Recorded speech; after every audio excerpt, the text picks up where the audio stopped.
The sound of shattering china echoed through the small ranch house as Zadie Ellis stood frozen, staring at the broken pieces scattered across the worn wooden floor. Tears welled in her eyes, not for the plates themselves, but for what they represented, the last of her mother's wedding china, the final remnants of a life that had slipped away from her like sand through fingers. The year was 1887, and Zadie had lost nearly everything in the span of 6 months. "Leave them!" a deep voice commanded from the doorway. Quincy Sutton, tall and weather-worn as the mountains surrounding their small Wyoming town, leaned against the frame. His hat was pushed back on his head, revealing eyes the color of a summer storm. "You're not cleaning hurt anymore, Zadie. Not in my house." Zadie looked up sharply, tears streaming down her face. "These were my mother's, the last—" "I know what they were," he said, his voice softening as he stepped into the kitchen, boots heavy against the floor. "But they're just things, and you've spent enough time picking up broken pieces."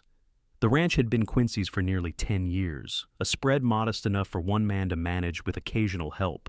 He'd never intended to share it, certainly not with a city woman who'd arrived in Wind River with nothing but a trunk of books and those fragile plates. But when the stagecoach had deposited her 6 weeks ago, her husband's body being shipped separately after the cholera took him on their journey west, something in Quincy had recognized the hollowness in her eyes. Zadie wiped at her tears with the back of her hand.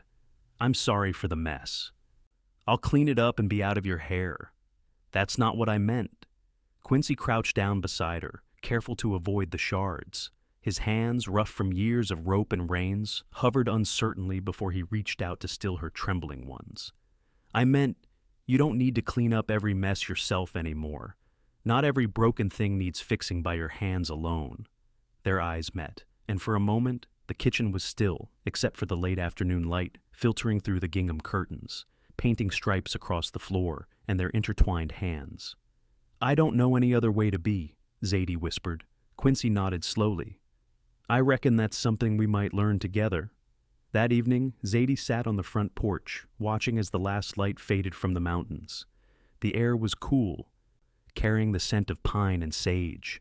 Behind her, through the open door, she could hear Quincy moving about the kitchen. The quiet confidence of his steps, a strange comfort after weeks of tiptoeing around each other. When she'd first arrived in Wind River, the town had looked at her with a mix of pity and curiosity.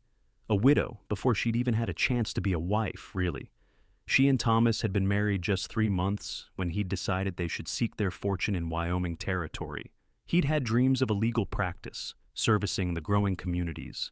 Instead, he'd left her alone in a strange place with nothing but debts and memories. Quincy had offered her the spare room in his ranch house, just until you find your feet. What had been meant as a temporary arrangement had stretched as Zadie discovered just how limited the options were for a woman alone in the West.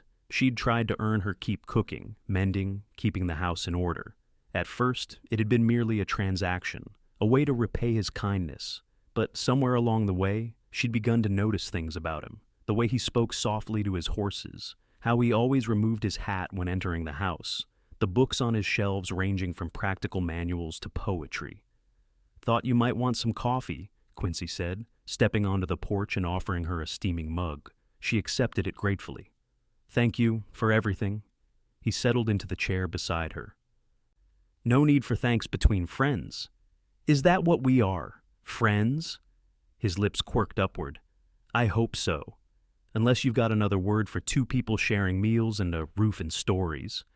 Zadie sipped her coffee, considering his words. She'd been so focused on her loss, on the life she'd thought she was going to have, that she hadn't fully acknowledged what had been growing in its place. "Friends," she agreed. "Though it's peculiar, isn't it? A single man and woman under one roof." "Folks talk," Quincy acknowledged with a shrug. "Always will. Question is whether their talking matters more than doing what's right." "And this is right?" Zadie asked softly. Quincy turned to face her, his expression serious in the fading light. "Helping someone who needs it is always right. The rest is just details that'll sort themselves out in time." The next morning, Zadie woke to the sound of hammering. She dressed quickly and made her way outside to find Quincy constructing something on the side of the house. "What are you building?" she called. He looked up, wiping sweat from his brow with his forearm.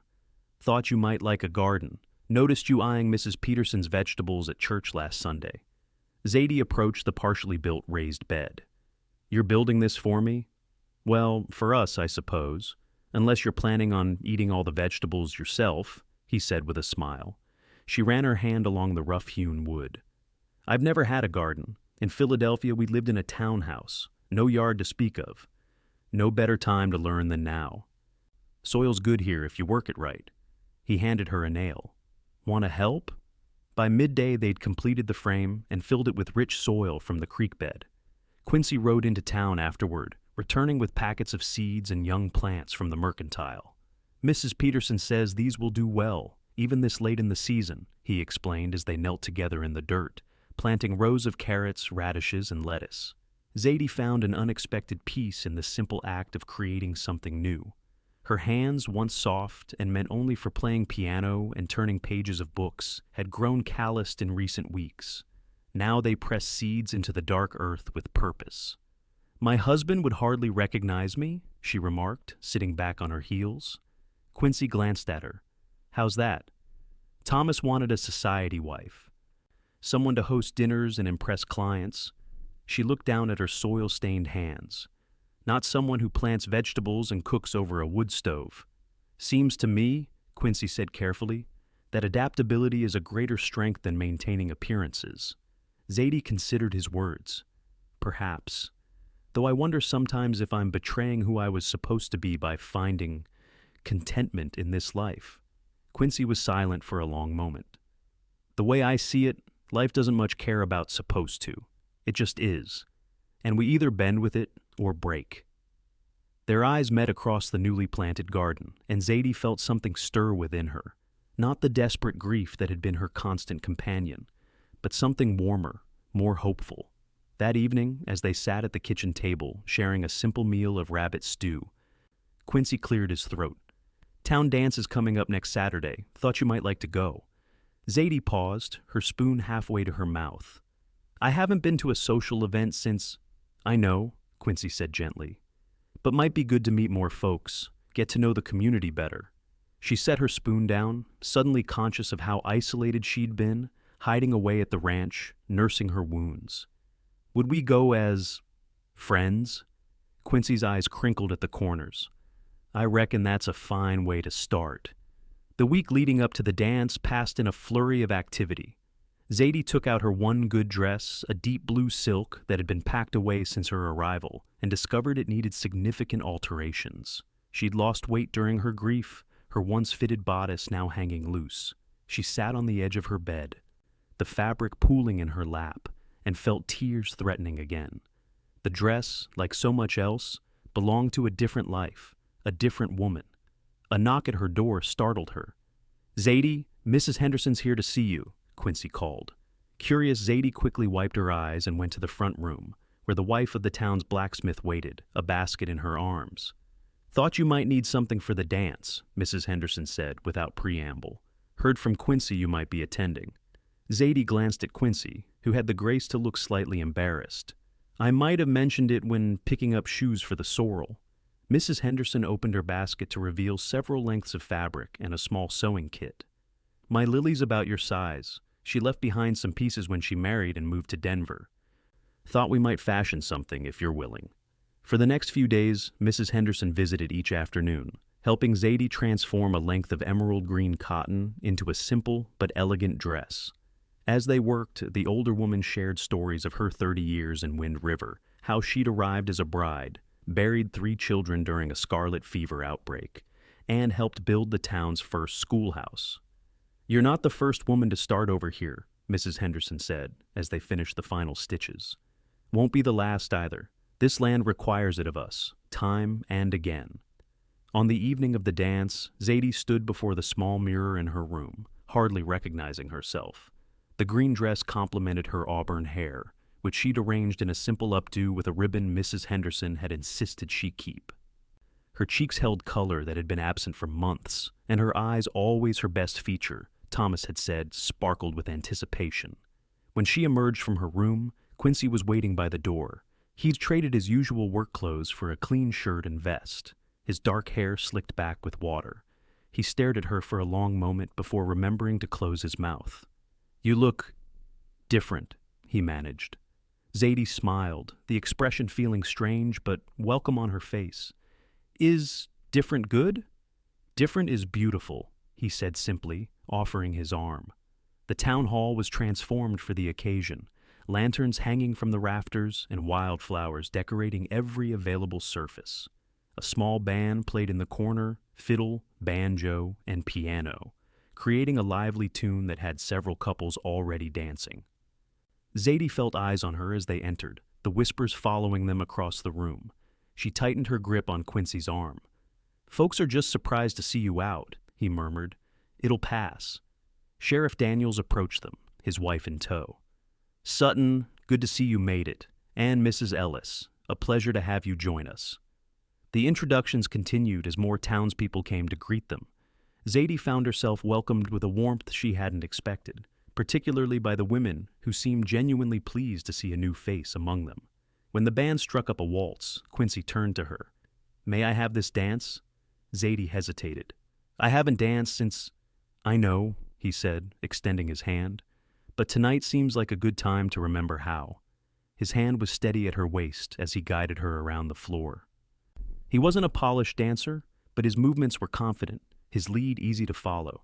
Zadie found herself relaxing into the rhythm, allowing the music to wash over her. "You're smiling," Quincy observed as they turned. Zadie realized with surprise that she was. "I suppose I am." "It suits you."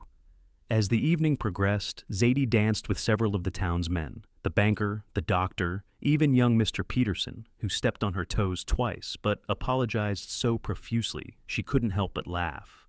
Between dances, she found herself welcomed into conversations with the women, discussing everything from recipes to books to the latest news from the East.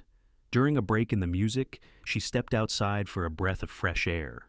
The night was clear, stars scattered across the sky like diamonds on black velvet. She closed her eyes, breathing in the cool air.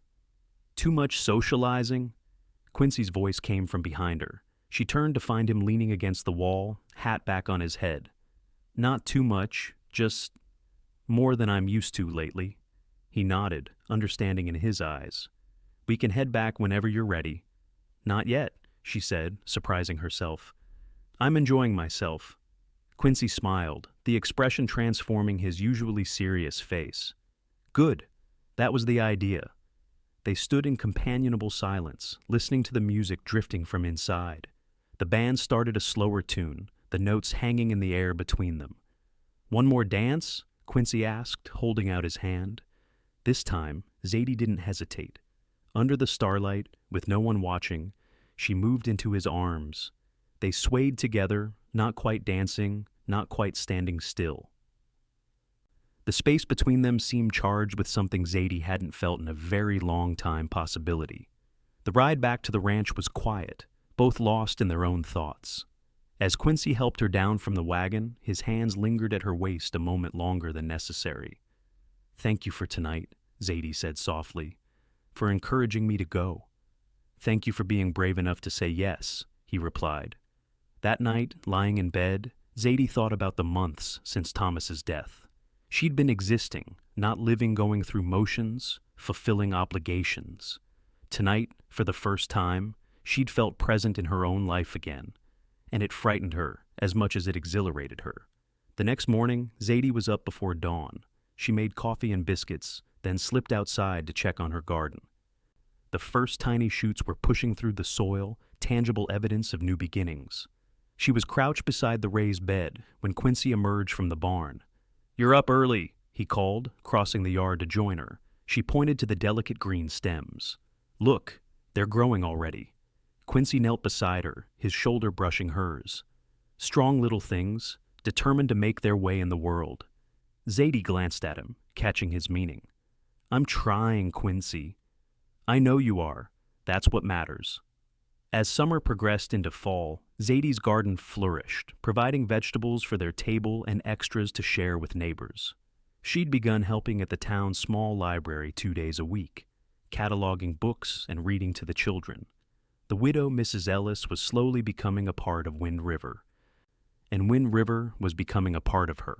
And through it all, there was Quincy Steady, patient Quincy who never pushed but was always present.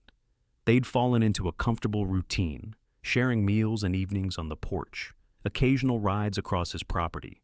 He taught her to shoot a rifle, just in case, he'd said, and she discovered in herself a surprising accuracy.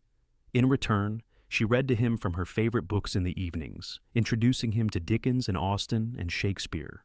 It was on one such evening, the first snow of winter falling softly outside, that Quincy finally asked the question that had been hovering between them. "Have you thought about what comes next for you, Zadie?" She looked up from the copy of Pride and Prejudice in her lap. "Next? You've been here nearly 6 months now. Thought you might be making plans." The question caught her off guard. She'd stopped thinking in terms of temporary arrangements, had stopped waiting for her real life to begin again. "I suppose I have been putting off decisions." Quincy nodded slowly, his eyes on the fire crackling in the hearth. No rush, just curious. Zadie marked her place in the book and set it aside. "What would you want me to do?" His eyes met hers, serious and intent. "That's not for me to say." "But if it were?" Quincy was silent for a long moment. "If it were," he said finally, his voice low, "I'd ask you to stay. Not as a boarder or a friend, but as—" He trailed off, then straightened his shoulders. "As my wife." The word hung in the air between them. Wife. A role she'd barely begun to understand with Thomas before it was taken away. "I know it's too soon," Quincy continued when she didn't respond. "I know you're still grieving, and I'm not Thomas, not educated like him, not from the city. But I care for you, Zadie, more than I thought possible." Zadie found her voice at last. "I need time, Quincy. Time you can have. All you need." He stood, moving toward the door. "Think I'll check on the horses before turning in. Snow makes them restless."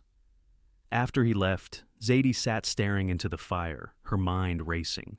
Marriage hadn't been part of her plans when she'd arrived in Wind River. She'd been focused solely on survival, on finding a way forward when all her previous paths had been blocked.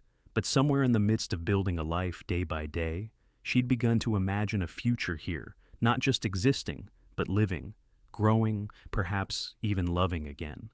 The next morning, a heavy snow had blanketed the ranch. Quincy was already out when Zadie woke, tracks from his boots leading from the house to the barn. She dressed warmly and made breakfast, waiting for him to return. When he didn't appear by mid-morning, she bundled up and ventured out.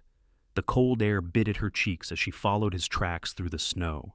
In the barn, she found him mending a broken stall door, his back to her. "Quincy?" she called softly. He turned, his expression carefully neutral. "Morning. Sorry I missed breakfast. Thought I'd get this fixed while the weather keeps us close to home." Zadie approached him, her heart hammering in her chest. "About last night." "No need to talk about it," he interrupted. "I spoke out of turn." "No, you didn't." She took a deep breath. "You asked an honest question, and you deserve an honest answer. I just needed to find it first." Quincy set down his hammer, giving her his full attention. "When Thomas died, I thought my chance at happiness died with him," Zadie began. "Not because our marriage was perfect, it wasn't. We hardly knew each other, but because I believed that's how life worked. One chance, one path." She moved closer to him. "But these past months with you have shown me a different truth. Life isn't a single path. It's a wilderness of possibilities." Hope flickered in Quincy's eyes. "What are you saying, Zadie?" "I'm saying I need more time before I can be anyone's wife again. But when I'm ready," she reached for his hand, "there's no one else I'd rather build a life with." Quincy's fingers tightened around hers. "I can wait." "I know you can," she said with a smile. "It's one of the many things I've come to admire about you." The winter months passed in a gentle evolution of their relationship.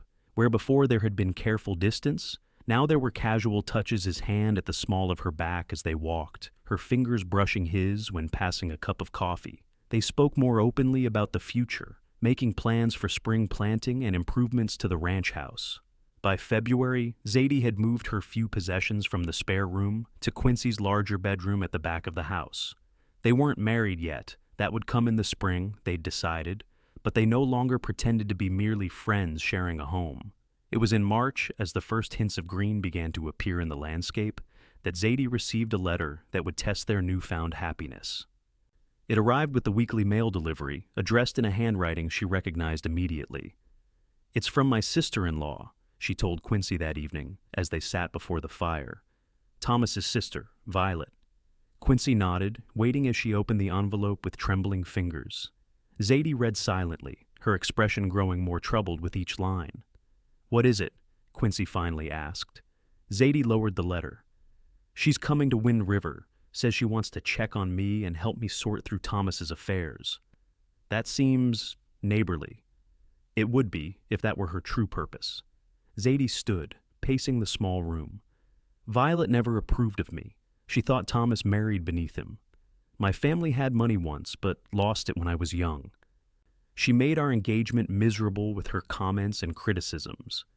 Why come all this way then?"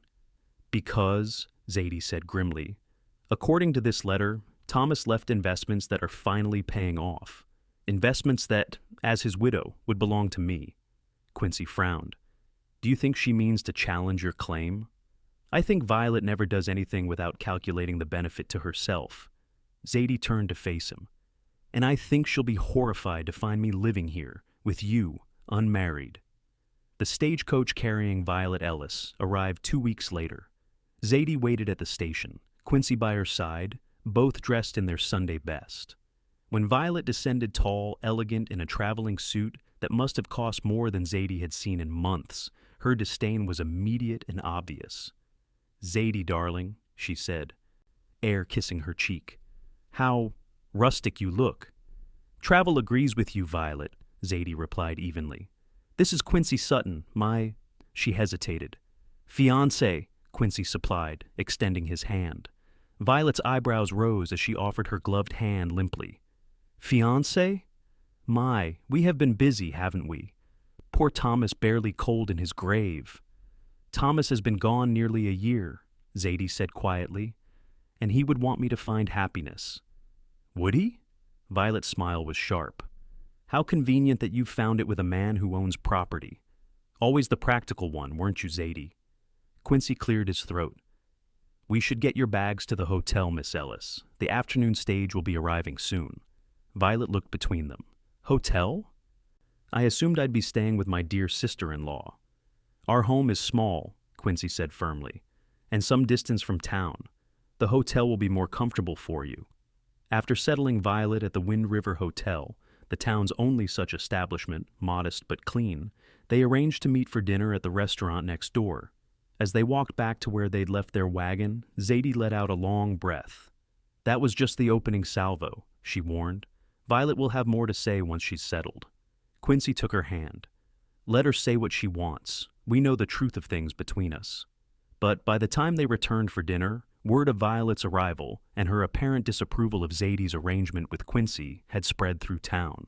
Zadie could feel the stares as they entered the restaurant, could hear the whispers behind raised hands. Violet was already seated at a table, a glass of wine before her. She'd changed into an evening dress that made Zadie's best outfit look homespun in comparison. "I've been having the most illuminating conversations with your neighbors," Violet said as they sat down. "They tell me you moved in with Mr. Sutton almost immediately upon arriving in Wind River. How progressive of you." "Quincy offered me shelter when I had nowhere else to go," Zadie replied, keeping her voice level. "The people of Wind River understand that." "Do they? Because several ladies seemed quite concerned about the propriety of your living arrangements." Violet sipped her wine. "But perhaps standards are different out here in the wilderness." Quincy's jaw tightened, but he kept his tone polite. "Wind River folks take care of their own, Miss Ellis. Zadie needed help, and I was in a position to offer it. Nothing improper about neighbors helping neighbors." "Neighbors, is it? I thought you said you were engaged." "We are now," Zadie interjected. "Things evolved naturally." Violet's laugh was brittle. "I'm sure they did. Well, I suppose it's fortunate I arrived when I did. We have much to discuss about Thomas's estate and your future, Zadie." Throughout the meal, Violet continued her subtle barbs, questioning Quincy about his education, minimal, his family background, ordinary, and his prospects, modest but stable. With each answer, her disdain became more apparent. By the time they escorted her back to the hotel, Zadie was exhausted from maintaining her composure. As they drove back to the ranch in the gathering darkness, she finally gave voice to her fears. "She'll try to take everything, Quincy. Not just whatever money might be coming from Thomas's investments, but my reputation, my place here in Wind River." Quincy's hands were steady on the reins. "Only if you let her. You don't know Violet. She's relentless when she wants something." "So are you," he said simply. "I've watched you rebuild your life from nothing these past months. You're stronger than you know, Zadie." The next morning, Violet arrived at the ranch unannounced, having hired the livery stable's only buggy. She appeared at the door just as Zadie was finishing breakfast preparations, her nose wrinkling at the smell of frying bacon and biscuits. "I thought we might have a private conversation, sister dear," she announced, sweeping into the kitchen uninvited. "About your future." Quincy, who'd been setting the table, straightened. "I'll head out to check the herd. Give you ladies some time." After he'd gone, Violet removed her gloves and hat, surveying the simple kitchen with thinly veiled contempt. "So, this is where you've ended up, cooking and cleaning for a cowboy in the middle of nowhere." Zadie continued her work, sliding biscuits onto a plate. "I'm building a life, Violet. A good one." "A life? This isn't a life, Zadie. This is hiding, running away from who you really are." "And who am I exactly?" Zadie asked, finally facing her sister-in-law. "You're Thomas Ellis's widow, a Philadelphia society woman, not some frontier housewife playing at homesteading." Violet moved closer. "Come back east with me. Thomas's investments in the railroad have finally paid dividends. You could live comfortably, respectably." Zadie studied the woman before her, perfectly coiffed, impeccably dressed, and utterly unhappy. "Is that what you want from me, Violet? Respectability? Or do you want control of Thomas's money?" "How dare you!" Violet's cheeks flushed. "I'm trying to help you." "No, you're trying to manipulate me, as you always have. But I'm not the same woman who left Philadelphia. I know my own mind now." Violet's expression hardened. "If you insist on staying here, with him, I'll contest the will. I'll claim Thomas wasn't of sound mind when he made you his beneficiary. I'll tell everyone back home about your scandalous arrangement." "You can try," Zadie said calmly. "But Thomas's will is legal and binding. And as for scandal," she gestured around the kitchen. "Look around you, Violet. Do you think anyone here cares about Philadelphia gossip?" "You've changed," Violet said, her voice quiet and dangerous. "And not for the better." "On that, we disagree." Zadie moved to the cupboard and took down a stack of plates, everyday dishes she'd purchased in town, simple but sturdy. As she turned back toward the table, her sleeve caught on the edge of the cupboard door, throwing her off balance. The stack of plates slipped from her grasp, crashing to the floor in a cacophony of breaking china. Zadie stood frozen, staring at the broken pieces. In that moment, all the stress of Violet's arrival, the uncertainty about her future, the memories of that day months ago when she'd broken her mother's plates, it all welled up inside her. Tears spilled down her cheeks as she dropped to her knees, frantically gathering the broken pieces. "Always the emotional one," Violet sighed. "Really, Zadie, they're just plates." The sound of boots on the porch interrupted them as Quincy returned, likely drawn by the noise. He took in the scene, Zadie on her knees among the broken china, tears streaming down her face, Violet standing over her with a look of disdain. Without hesitation, he crossed the room and crouched beside Zadie. Gently, he took the jagged pieces from her hands. "Leave them," he said softly. "You're not cleaning herd anymore." His words, an echo of that first day when she'd broken her mother's plates, penetrated her distress. She looked up into his eyes, steady, understanding, loving, and felt something within her shift and settle. Slowly she rose to her feet, Quincy's hand supporting her elbow. She faced Violet, who was watching them with a mixture of confusion and contempt. "I think you should go now," Zadie said quietly. "We haven't finished our discussion," Violet protested. "Yes, we have." Zadie's voice grew stronger. "I'm staying in Wind River. I'm marrying Quincy. Whatever money comes from Thomas's investments, I'll use to build our life together. You can accept that, or you can leave. But you won't dictate my choices anymore." Violet stared at her for a long moment, then gathered her hat and gloves. "You'll regret this decision, Zadie. When the romance fades and you're left with nothing but hard work and isolation, you'll wish you'd listened to me? After Violet had gone, Zadie and Quincy stood in the silent kitchen, the broken plates still scattered across the floor. "Did you mean what you said?" Quincy asked at last. "About staying? About marrying me?" Zadie turned to him, her tear-stained face now resolute. "Every word. I'm done letting fear of the future keep me from living in the present. I'm done cleaning up messes that aren't mine to fix." Quincy's hands framed her face, his touch gentle despite their roughness. "Then, let's make it official. Not next spring, now, this week." "What about Violet, the town gossip?" "Let them talk," he said simply. "We know the truth of our hearts." 4 days later, with wildflowers in her hair and wearing the green dress Mrs. Henderson had helped her make, Zadie stood before the town's preacher in the small church. Beside her, Quincy wore a new shirt and his best boots, his hair slicked back and his face freshly shaven. To her surprise, most of Wind River had turned out for the ceremony: the Hendersons, Sheriff Daniels and his wife, Dr. Mitchell, even Mrs. Peterson, who brought a basket of fresh bread to start your married life, with plenty. The only absent face was Violet's. She'd taken the morning stage back east, a brief note left at the hotel, her only farewell. As they spoke their vows, Zadie felt the last pieces of her old life falling away. Not broken, as she'd once feared, but transformed, reshaped into something new and unexpectedly beautiful. "I now pronounce you man and wife," the preacher declared. "Mr. Sutton, you may kiss your bride." Quincy's kiss was tender, a promise of the life they would build together. When they parted, the small church erupted in cheers and well-wishes. At the celebration afterward, held at the town hall where they'd first danced together, Mrs. Henderson pulled Zadie aside. "Got something for you," she said, presenting a small package wrapped in brown paper. "Wedding gift?" Zadie unwrapped it carefully to find a single-plate hand, painted china with delicate wildflowers around the edge. "It's beautiful," she breathed. "Been saving it," Mrs. Henderson explained. "My mother brought it from Boston 60 years ago. Last of a set that didn't survive the journey west. Thought it fitting for you to have it something old becoming something new."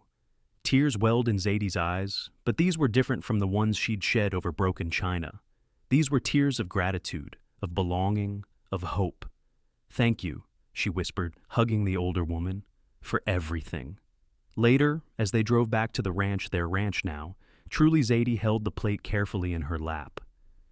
A tangible symbol of the journey she'd made. "What did Mrs. Henderson give you?" Quincy asked, noticing her thoughtful expression.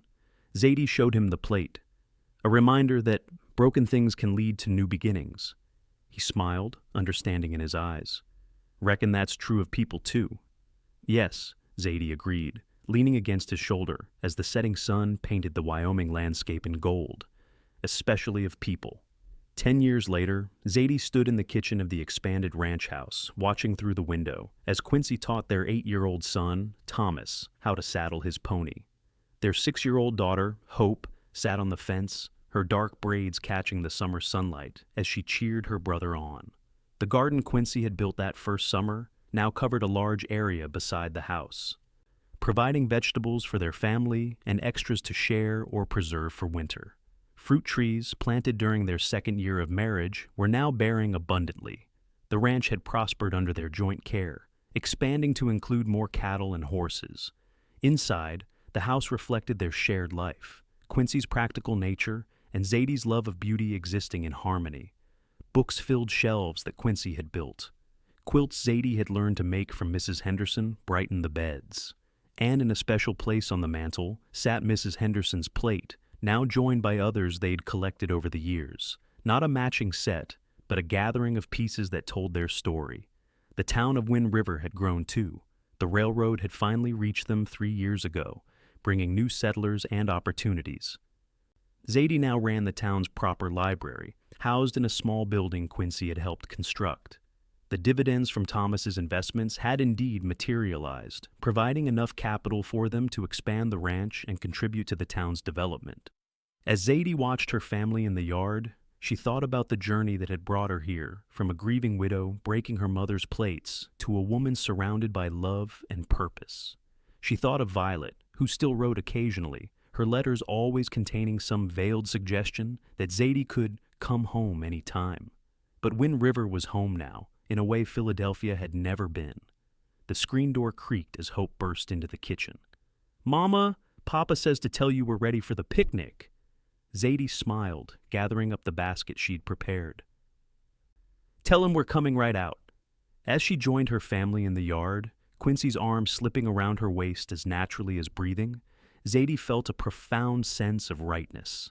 This life, imperfect, challenging, beautiful, was exactly where she belonged.